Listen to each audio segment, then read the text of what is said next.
Hello के छ गाइजहरू सन्चै र म चाहिँ फेरि पनि प्याक भइसकेको छु है। अब अहिले चाहिँ बिहान भएछ,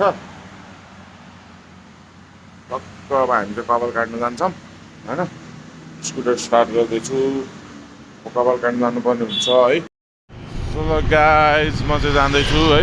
हेर्न सक्नुहुन्छ मौसम एकदम बवाल छ है। जाडो महिनामा यार बिहान बिहान त लास्टै चिसो हुने रहेछ। तर चिसो मान्यो भने चाहिँ चिसो हुने रहेछ क्या होइन। चिसो नमानिकन उहीँ जाने हो भने चाहिँ चिसो चिसो केही पनि नहुने रहेछ है। सोलो म चाहिँ अहिले पाण्डु बजार गइरहेको छु। पाण्डु बजारमा चाहिँ जहिले काट्ने हो कपाल, त्यही भएर होइन जहिले काट्ने ठाउँमा काट्नुपर्छ है, केही भन्न नि पर्दैन है।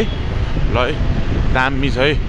ल सो म चाहिँ पुगेँ, तर पसलै बन्द रहेछ। आउँदैछ अरे के हो, म चाँडै आएको छु कि क्या हो आज।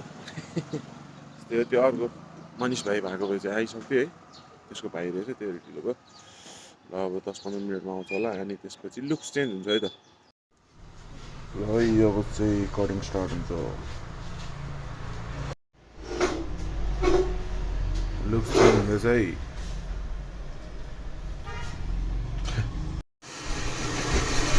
सक्यो है फाइनली सक्यो।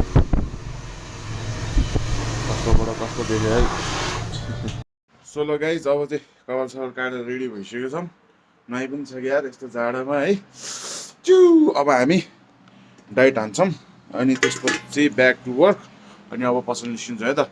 ल आजको यो कपाल काट्ने सकिहाल्यो, अब पसलतिर गएको एकछिनमा आउँछ है त।